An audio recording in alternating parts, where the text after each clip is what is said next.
ओम नमो भगवते वासुदेवाय। अभी हम भगवत गीता अध्याय 1 जिसे अर्जुन विषाद योग कहते हैं उसके श्लोक संख्या 22 से कुछ सीखते हैं। एक्चुअल में 21 और 22 एक ही साथ है, 22 का छोटा पार्ट है इसमें। तथा देखते हैं कि इस श्लोक का ज्ञान हमारे जीवन शैली तथा सोच को सुधारने में कैसे सहायक हो सकता है। तो सर्वप्रथम उस विशेष श्लोक को स्मरण करते हैं। यावदेता निरक्षेऽहं युद्धो कामान् अवस्थितान् कर्म्याशः युद्धव्यम् अस्मिन् रण समुद्यमे।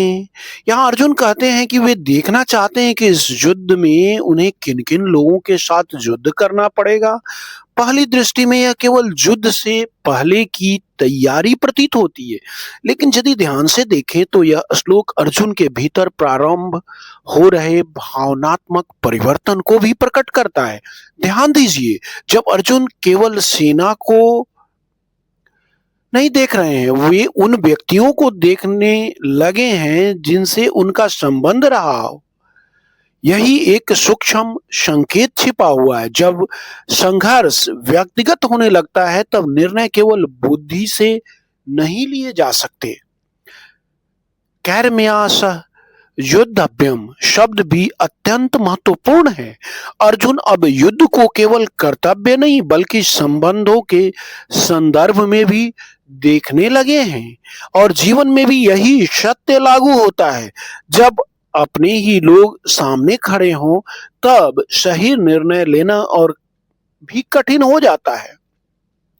कर्तव्य और संबंध के बीच, भावना और निर्णय के बीच मनुष्य का मन डोलने लगता है। इस प्रकार यह श्लोक हमें सिखाता है कि जीवन के बड़े संघर्ष अक्सर बाहरी नहीं बल्कि भावनात्मक स्तर पर अधिक कठिन होते हैं। तो लेते हैं श्री हरि का नाम, ताकि प्रभु की कृपा आप पर, हम पर, सब पर सदैव बनी रहे।